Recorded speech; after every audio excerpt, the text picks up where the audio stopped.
Nasema yaliyopita si ndwele, tugange yajayo.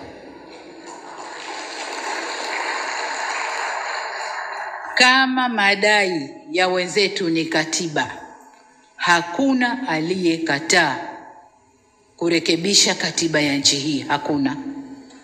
Mnakumbuka niliunda tume ya haki jinai, ikaenda ikasoma Tanzania nzima na wakaniletea haya ndio wanayoyaona wa Tanzania.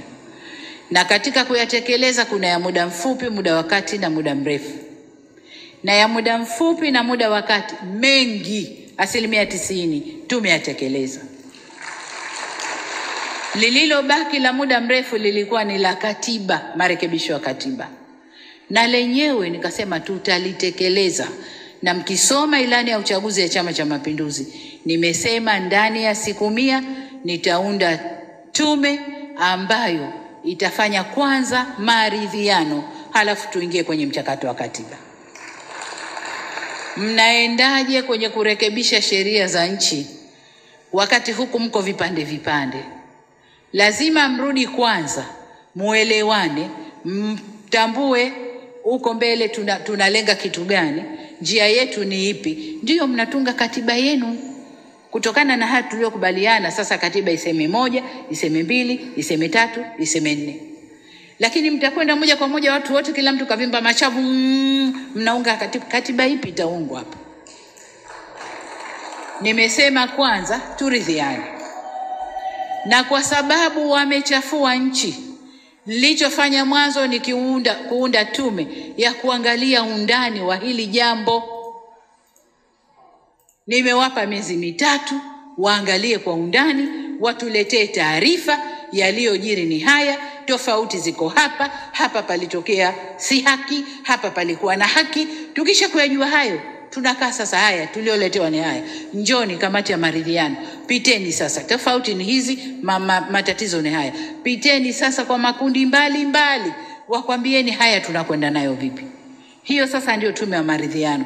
Baada ya hapo tunakaa kuunda katiba yetu. Hakuna aliyekataa.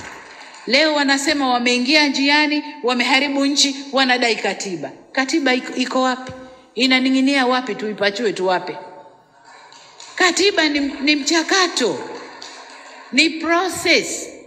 Tunaanza hili, tunakwenda hili, tunakwenda hili. Sasa katika vile visingizio vya kuepuka na aibu ya kushindwa kwenye uchaguzi, wanaweka visingizio. Visingizio vyote hivi vinaungwa mkono na nje. Hawana hata aibu. Nje huko wanakaa, Tanzania ifanye 1, ifanye 2, ifanye 3, halafu ndio itakuwa hivyo. Who are you?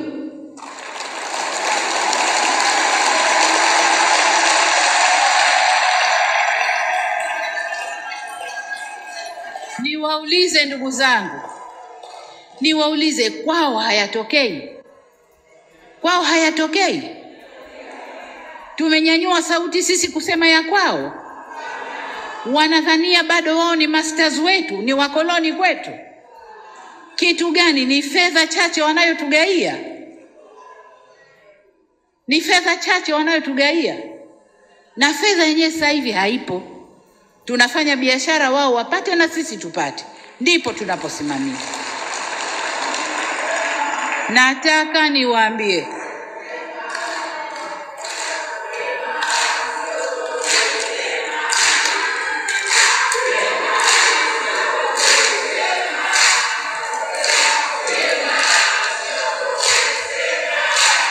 Tanzania oye!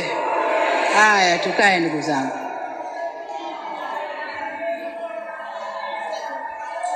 Nataka niwaambie ndugu zangu wa Tanzania, kawaida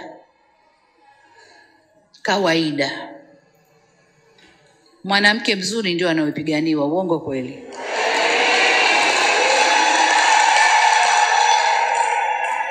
Utakuta watu wanafokeana, wanapigana, wana nini, ukicheki majana dume 2 matatu yanapigana, katikati kuna mwanamke mzuri. Sasa nchi yetu hii, alhamdulillah, Mungu katumba vizuri.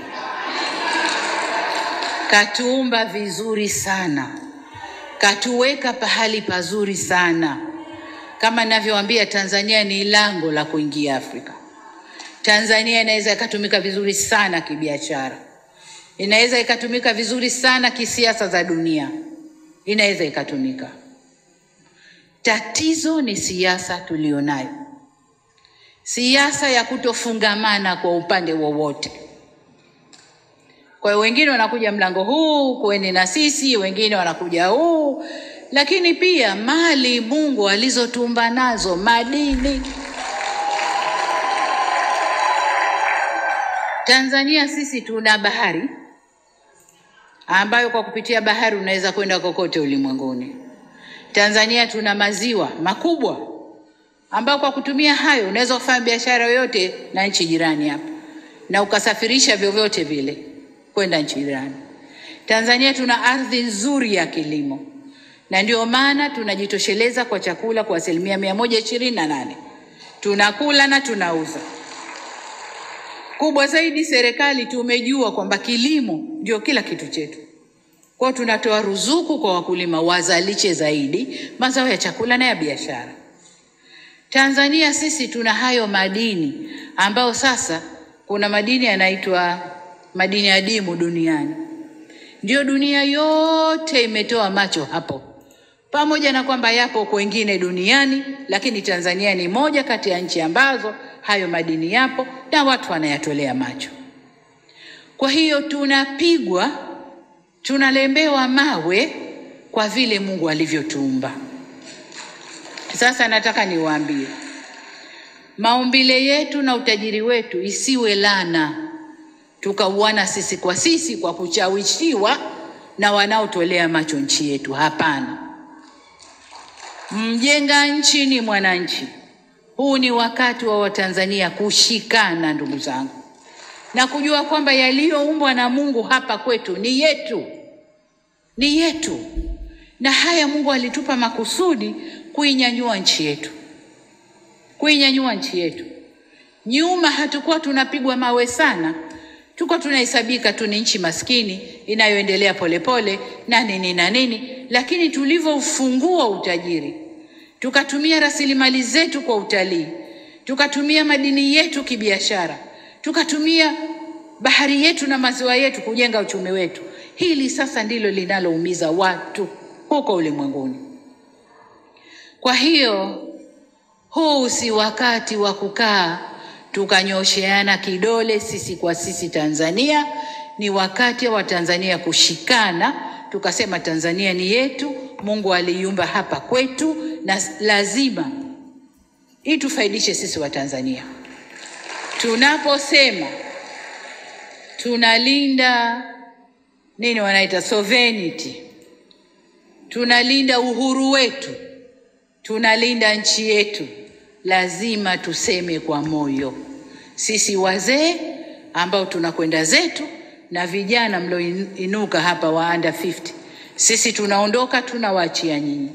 Hatujui kati yenu au nje ya nyinyi nani anakuja kuwa rais hapa, lakini hilo mlijue vizuri sana. Mlijue vizuri sana. Na kwa bahati mbaya maumbile ya mwanadamu yanakushawishika. Wameweza kuwashawishi watu wetu wengine, na ndo hao wanaotekeleza. Na ndio maana nikasema mradi huu uliotokea una walioupanga, kuna washitiri, kuna watekelezaji. Kwa hiyo kuna washitiri na watekelezaji ndani ya nchi yetu ambao hatupaswi kwa namna yoyote ile kuwaachia watu vuruge.